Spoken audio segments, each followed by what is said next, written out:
Jika di video sebelumnya kalian sudah mendiskusikan mengenai apa itu berpikir komputasi dan apa saja tahap-tahapannya, di video ini kita akan membahas tahap terakhir dari berpikir komputasi, yaitu mengevaluasi sebuah solusi. Tujuannya adalah mendiskusikan indikator keefektifan sebuah solusi, termasuk yang pertama kebenarannya secara empirik, kemudian efisiensinya berdasarkan waktu eksekusi ataupun penggunaan memorinya. Yang ketiga, keeleganannya, khususnya memaksimalkan keefektifan dan simplicity. Yang keempat, kegunaannya sesuai dengan ukuran standar industri. Kemudian menjelaskan pentingnya trade-off terkait dengan ukuran kualitas. Saya Santi Febri Arianti. Sebelum mulai, jangan lupa subscribe dan like channel saya ya. Jika bicara saya kecepatan menurut kalian, silahkan customize kecepatan pemutaran videonya. Oke, kalian sudah melakukan semuanya, menganalisa masalah, memecahnya menjadi masalah yang lebih kecil, membuat suatu desain solusi yang kemudian kalian implementasikan, dites, dan didebak. Sudah berfungsi kan? Jadi, apakah pekerjaan kalian sudah selesai? Belum, pekerjaan kalian belum selesai. Pemecahan masalah tidak dianggap benar-benar selesai jika hanya sebatas mendapat solusi. Sebelum dapat dikatakan kalian benar-benar selesai memecahkan masalah, kalian harus yakin dan dapat membuktikan kalau solusi yang kalian hasilkan adalah solusi yang baik. Kalian masih harus mengevaluasi kualitas solusi tersebut. Beberapa kriteria dari kualitas sebuah solusi diantaranya adalah: yang pertama, apakah solusi tersebut sudah benar? Apakah telah benar-benar dapat menyelesaikan masalah yang harus kalian pecahkan? Yang kedua, apakah solusi tersebut sudah efisien? Apakah telah menggunakan sumber daya secara wajar? Yang ketiga, apakah solusi tersebut sudah elegan? Sudah anggunkah solusi tersebut? Apakah telah simpel dan efektif? Yang keempat, apakah solusi tersebut dapat dipakai atau berguna? Apakah telah memuaskan bagi target audiens kalian? Oke, kita bahas satu persatu.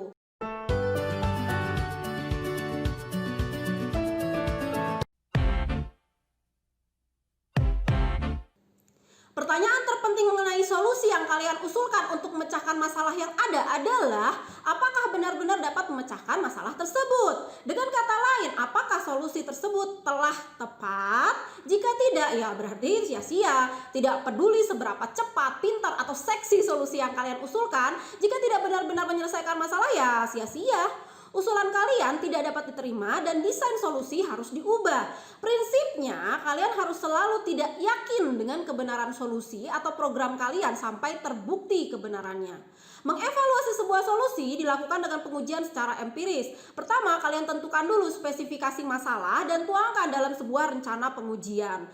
Pengujian dilakukan untuk setiap aspek solusi dan verifikasilah bahwa respon yang diberikan memenuhi spesifikasi. Contohnya di sini ada sebuah rencana pengujian untuk mesin penjual otomatis.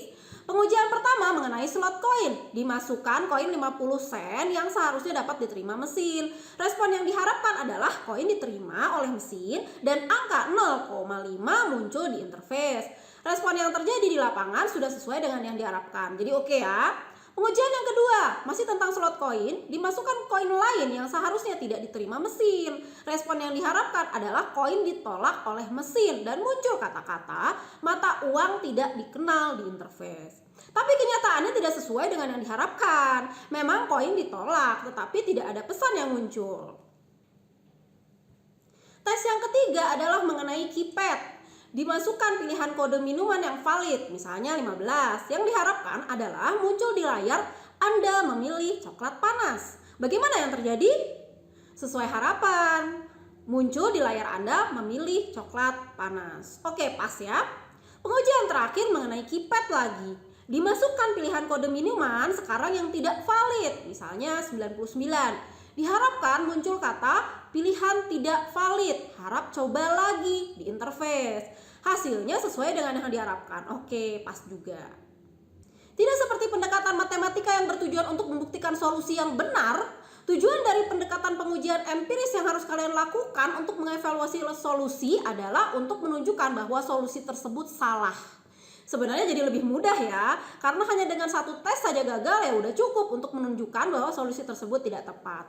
Setiap lolos satu pengujian artinya solusi yang kalian tawarkan mendapat tambahan bukti pendukung dan memperkuat klaim bahwa solusi kalian benar. Jadi pembuktian kebenaran melalui pengujian bukanlah masalah benar-benar atau salah, Tapi dari hasil pengujian, kalian akan mendapat tingkat atau level kebenaran solusi. Seberapa benarkah solusi tersebut? Level 1, pada solusi tidak boleh terdapat kesalahan sintak atau operasi tidak valid yang dapat dideteksi secara otomatis. Level 2, solusi tersebut menghasilkan jawaban yang benar untuk beberapa kumpulan data uji. Level 3, solusi tersebut menghasilkan jawaban yang benar untuk data uji yang khas atau acak. Level 4, solusi tersebut menghasilkan jawaban yang benar untuk data uji yang sengaja sulit diproses. Level 5, solusi tersebut jawaban yang benar untuk semua data uji yang mungkin terkait dengan spesifikasi masalah. Level 6, solusi tersebut menghasilkan respon yang benar atau wajar untuk data pengujian yang salah. Level terakhir yaitu level 7, untuk semua masukan yang mungkin, solusi memberikan tanggapan yang benar atau masuk akal. Jadi, perlu kalian garis besar di sini bahwa sedikitnya jumlah pengujian kalian yang gagal tidak memperkuat klaim bahwa solusi kalian telah benar. Walaupun hanya ada satu saja hasil pengujian yang gagal, artinya solusi yang kalian usulkan tidak dapat dianggap benar. Dengan kata lain, jika ada satu tes saja yang tidak lulus dan gagal, artinya kalian tidak punya bukti akan kebenaran solusi. Jika beberapa tes lulus dan tidak ada tes yang gagal, berarti kalian memiliki beberapa bukti akan kebenaran solusi. Nah, jika beberapa tes lulus namun ada satu tes saja yang gagal, berarti solusi kalian salah. Di sini penjelasan saya akan mengacu pada algoritma sebagai suatu solusi. Nah, selain memberikan hasil yang benar, hal yang penting bagi sebuah algoritma adalah efisiensi dari waktu eksekusi ataupun penggunaan memorinya. Bagaimana mengukur efisiensi sebuah algoritma sehingga kita dapat memilih algoritma yang baik atau memperbaiki algoritma yang ada? Langsung saja kita mulai dengan sebuah contoh sederhana algoritma untuk menghitung perpangkatan dua bilangan. Hasil akhir dari kode yang akan dikembangkan direpresentasikan oleh fungsi matematis X pangkat Y. Salah satu implementasi sederhana untuk fungsi matematis itu adalah begini ya. Pada dasarnya yang kita lakukan pada kode ini ialah mengkalikan X dengan dirinya sendiri sebanyak Y kali dan menyimpan hasil kali tersebut di dalam variabel hasil. Baris hasil sama dengan X kali hasil melakukan perkalian X dengan dirinya sendiri. Dan perulangan dilakukan untuk memastikan baris ini dijalankan sebanyak Y kali. Dengan asumsi bahwa algoritma perpangkatan yang kita tuliskan sudah benar, pertanyaan selanjutnya tentunya adalah seberapa efisienkah algoritma tersebut? Terdapat banyak cara untuk mengukur efisiensi sebuah algoritma, tentunya dengan kelebihan dan kekurangan dari masing-masing cara tersebut. Mari kita lihat cara mengukur efisiensi yang paling sederhana terlebih dahulu, yaitu melihat berapa langkah yang perlu dijalankan untuk menyelesaikan algoritma tersebut. Jika kita memanggil fungsi pangkat dengan kode pangkat 2,1, maka kode akan dieksekusi sebagai berikut. Perulangan for yang ada kita kembangkan akan menjadi sebagai berikut. Total terdapat 3 langkah yang perlu dijalankan untuk mendapatkan hasil pangkat yang diinginkan. Sangat sederhana dan mudah ya. Bagaimana jika kita naikkan nilai dari Y sehingga kita memanggil pangkat 2,2? Kode yang dieksekusi akan menjadi sebagai berikut. Yang ketika diuraikan menjadi sebagai berikut. Dengan total 4 langkah eksekusi, perhatikan bagaimana akibat dari meningkatkan nilai Y. Jumlah eksekusi dari kode di dalam loop meningkat. Berdasarkan apa yang kita dapatkan sejauh ini, kita dapat menyimpulkan bahwa kita jika melakukan pemanggilan pangkat 2,5, maka kita akan mendapatkan hasil eksekusi sebagai berikut. Dan seterusnya. Kesimpulan lain apa lagi yang bisa kita tarik dari hal ini? Ya, baris hasil sama dengan X kali hasil dijalankan sebanyak Y kali. Secara sederhana, tabel berikut menampilkan berapa kali setiap baris yang ada dalam fungsi pangkat dieksekusi. Sehingga kita dapat mengatakan bahwa fungsi pangkat akan selalu diselesaikan dalam 2 plus Y langkah. Melihat bagaimana Y akan mempengaruhi jumlah langkah eksekusi, mari kita lihat seberapa banyak pengaruh Y terhadap jumlah langkah eksekusi kode berikut. Dari tabel ini dapat melihat bagaimana semakin meningkatnya jumlah dari Y, semakin nilai 2 yang ditambahkan menjadi tidak relevan. Perbedaan jumlah langkah 1 juta dengan 1 juta 2 tentunya tidak banyak. Dengan begitu kita dapat menyederhanakan fungsi perhitungan jumlah langkah pangkat dengan mengatakan bahwa fungsi pangkat akan selalu diselesaikan dalam Y langkah. Dengan kata lain, kecepatan atau efisiensi dari fungsi pangkat bergantung kepada Y. Semakin besar nilai Y, maka jumlah langkah eksekusi akan semakin meningkat.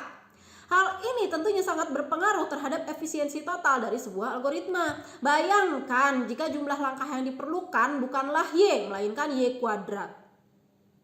Perhatikan bagaimana pertumbuhan jumlah langkah terus-menerus meningkat tajam setiap kali kita menambahkan nilai Y 10 kali lipat. Untuk memperjelas perbedaan pertumbuhan, perhatikan grafik tingkat pertumbuhan fungsi pangkat berikut. Peningkatan jumlah langkah eksekusi seperti inilah yang menyebabkan kita mengukur efisiensi algoritma dengan ukuran pertumbuhan jumlah langkah eksekusi relatif terhadap jumlah data. Melihat grafik pertumbuhan yang diberikan, fungsi pangkat yang dikembangkan dapat dikatakan memiliki tingkat pertumbuhan yang linear. Perhitungan pertumbuhan fungsi seperti yang kita lakukan sebelumnya sangat krusial dalam menghitung efisiensi sebuah algoritma. Seperti layaknya hal-hal krusial lainnya pada ilmu komputer, tentunya fungsi pertumbuhan ini juga memiliki notasi matematika khusus. Penulisan fungsi pertumbuhan dilakukan dengan menggunakan notasi asimptotik. Terdapat beberapa jenis notasi asimptotik, tetapi kita hanya akan menggunakan dan membahas satu notasi saja, yaitu notasi Big O. Big O dipilih karena merupakan notasi yang paling populer dan paling banyak digunakan pada kalangan peneliti ilmu komputer. Notasi Big O digunakan untuk mengkategorikan algoritma ke dalam fungsi yang menggambarkan upper limit atau batas atas dari pertumbuhan sebuah fungsi ketika masukan dari fungsi tersebut bertambah banyak. Singkatnya, perhitungan jumlah langkah dan pertumbuhannya yang kita lakukan pada bagian sebelumnya merupakan langkah-langkah untuk mendapatkan fungsi Big O dari sebuah algoritma. Big O seperti namanya dituliskan sebagai fungsi O dengan nilai masukan berupa tingkat pertumbuhan dari fungsi yang dijabarkan. Misalnya algoritma perpangkatan dengan pertumbuhan linear yang kita kembangkan pada bagian sebelumnya memiliki kelas Big O, O, N. Karena berguna untuk mengkategorikan algoritma, terdapat beberapa jenis kelas efisiensi umum yang dijumpai dalam Big O, yaitu sebagai berikut. Apa guna dan penjelasan dari masing-masing kelas kompleksitas yang ada? Mari kita lihat satu persatu. Yang pertama, O1, kompleksitas konstan. Sebuah algoritma yang memiliki kompleksitas konstan tidak bertumbuh berdasarkan ukuran dari data atau masukan yang diterima algoritma tersebut. Bahkan, algoritma dengan kompleksitas ini tidak akan bertumbuh sama sekali. Berapapun ukuran data atau masukan yang diterima, algoritma dengan kompleksitas konstan akan memiliki jumlah langkah yang sama untuk dieksekusi.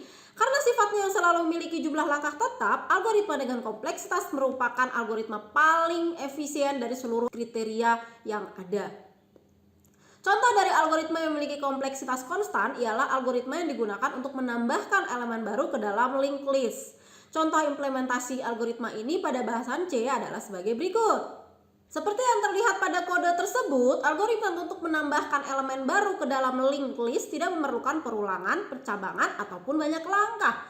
Untuk menambahkan elemen baru, kita cukup menjalankan 2 langkah saja, tidak peduli berapapun ukuran awal dari linked list yang ada.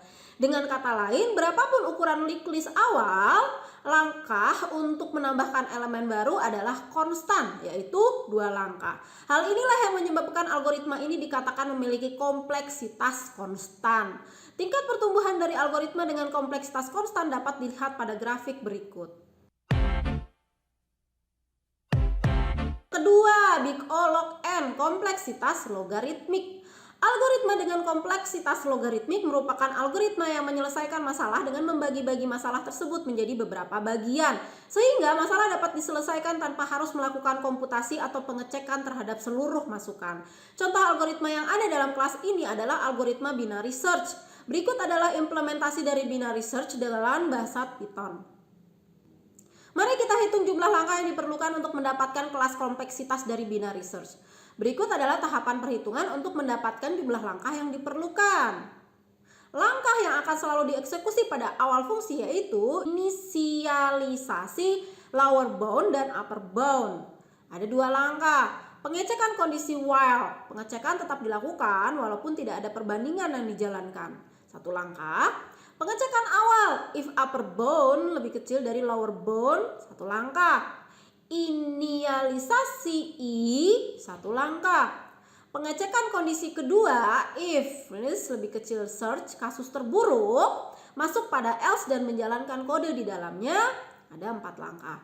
Dan setelah melalui langkah kelima, jika elemen belum ditemukan, maka kita akan kembali ke langkah kedua.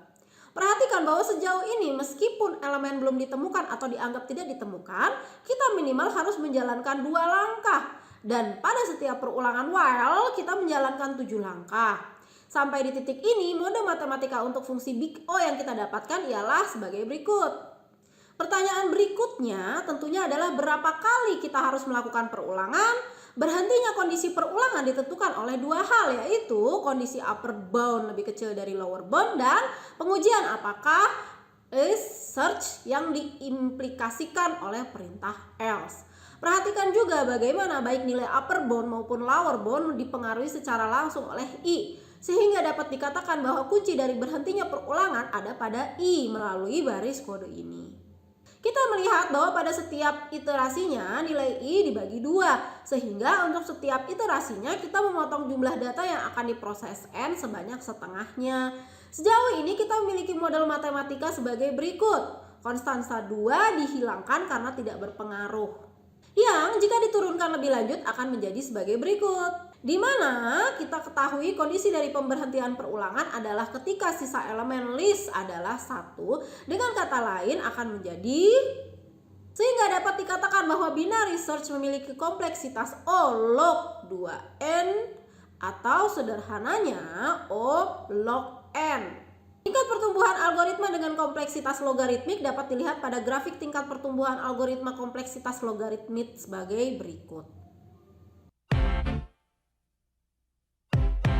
ON kompleksitas linear. Algoritma dengan kompleksitas linear pertumbuhan selaras dengan pertumbuhan ukuran data. Jika algoritma ini memerlukan 10 langkah untuk menyelesaikan kalkulasi data berukuran 10, maka ia akan memerlukan 100 langkah untuk data berukuran 100. Contoh dari algoritma dengan kompleksitas linear telah diberikan pada bagian sebelumnya yaitu perhitungan pangkat bilangan. Contoh lain dari algoritma dengan kompleksitas linear adalah linear search. Linear search melakukan pencarian dengan menelusuri elemen-elemen dalam list satu demi satu, mulai dari indeks paling rendah sampai indeks terakhir. Berikut adalah implementasi dari linear search pada Python. Dengan menggunakan cara perhitungan yang sama pada perhitungan pangkat, kita bisa mendapatkan jumlah eksekusi kode seperti berikut. Dengan asumsi n sama dengan len is. Sehingga nilai kompleksitas dari linear search adalah 5 plus n atau dapat dituliskan sebagai fungsi on. Adapun grafik pertumbuhan untuk kompleksitas ON adalah sebagai berikut.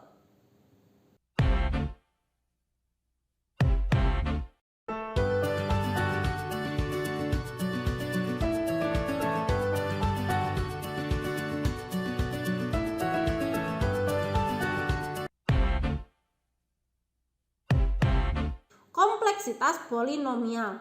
Algoritma dengan kompleksitas polinomial merupakan salah satu kelas algoritma yang tidak efisien karena memerlukan jumlah langkah penyelesaian yang jauh lebih besar daripada jumlah data. Untuk lebih jelasnya, mari kita lihat salah satu algoritma yang memiliki kompleksitas polinomial. Algoritma di atas melakukan perkalian antara A dengan B dengan melakukan penambahan sebanyak B kali yang hasilnya ditambahkan sebanyak A kali, mengabaikan 2 langkah yaitu awal dan akhir. Res nama dengan 0 dan return res code. Kita dapat melihat total langkah yang diperlukan oleh perulangan bersarang yang ada sebagai berikut. Dan karena pada setiap iterasi kita harus menjalankan kode for I in range, maka dapat dikatakan kompleksitas dari kode di atas adalah sebagai berikut. Yang ketika nilai A dan B sama akan menjadi sebagai berikut. Atau dapat ditulis sebagai n pangkat 2 yang diabstraksikan sebagai n pangkat m dengan m sama dengan 2. Grafik pertumbuhan untuk kompleksitas polinomial adalah sebagai berikut. Nah, mungkin contoh algoritma tadi kurang relate dengan mahasiswa teknik bioproses. Contohnya, untuk membuat sabun lunak, kalian membutuhkan KOH. Prosedur mendapatkan KOH ini ada berbagai macam, mulai dari mensintesisnya dari tanaman dari abu, mereaksikan logam kalium dengan air, atau langsung membelinya di toko bahan kimia. Cara mana yang akan kalian pilih? Tentunya kalau kalian pengukuran efisiensi terlihat dari berapa jumlah bahan yang kalian butuhkan, jumlah limbah yang dihasilkan, adakah bahan reaktan atau hasil samping berbahaya yang akan menjadi limbah B3, jumlah hasilnya, kemurnian hasil, ketersediaan alat, dan juga waktu sintesis.